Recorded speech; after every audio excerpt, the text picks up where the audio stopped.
That was there from day one, and it's no coincidence that Taiwan started its investment in semiconductors in the late 1960s as it became clear that the U.S. was losing Vietnam, trying to withdraw. There's a direct correlation between that. And Taiwan made a very intelligent bet. They integrated very deeply with the United States economically in a way that has just accelerated over the last 50 now years.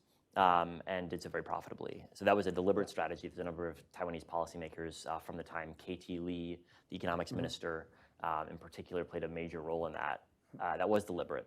Now there's an interesting question, though. You can certainly hear Taiwanese leaders like President Tsai Ing-wen talk about the silicon shield concept. Right. And I think there's an interesting question: is that accurate? Right. That it will, in fact, deter China from attacking? And I guess I understand the logic, but I worry that in fact China won't be deterred. And I think there's actually an opposite dynamic that's also in play, which is that the key question for Taiwan's defense is, will we intervene on Taiwan's behalf? Right. And the more expensive that a war on the Taiwan Straits gets, the more I worry that a US president might look at the economic cost and start saying, am I going to help out Taiwan? So I think there's actually an opposite effect to the silicon shield today that makes me nervous. Well, do you think it may also be a silicon magnet, where it may attract Chinese aggression because China sees it as increasingly essential to their own industry because they depend on Taiwan just as much as the United States does? Yeah, I mean, I think that you occasionally hear people talk about will the Chinese try to take over Taiwan to grab the fabs? Right. I don't think that's really a plausible story. Yeah. Fabs are the most precise engineering equipment ever produced by humanity, full of explosive chemicals. If anything is unlikely to survive a war zone, it is an advanced semiconductor manufacturing facility. But the question is actually not, is that true, but what does Xi Jinping think? Right. And I don't know.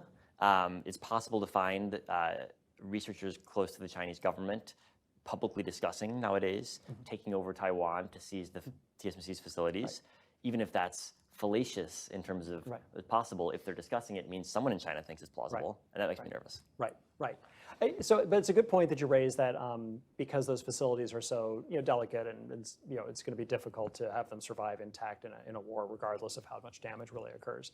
So you think the United States could be put in a position of having to accede to Chinese demands in an effort to keep TSMC and its facilities intact?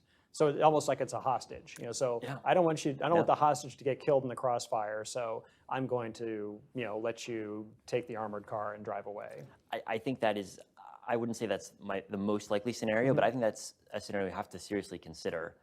I think if we have a D-Day style Chinese invasion, that's a much clearer situation. But if it's a Chinese salami slicing that slices to the point where Taiwan loses faith in the U.S. ability or willingness to defend it, and then China starts making demands on Taiwan or TSMC, I think you can sketch out some pretty scary scenarios there. Yeah, certainly. And it puts the U.S. in a difficult position if it's not that clear active aggression that would kind of require a U.S. response, just if nothing else, to save face with its other allies around the world. Yeah. And if you're China, you're probably thinking about some sort of, call it a gray zone or whatever activity. That's probably the most rational strategy to start with, at least. Right. Well, let's talk a little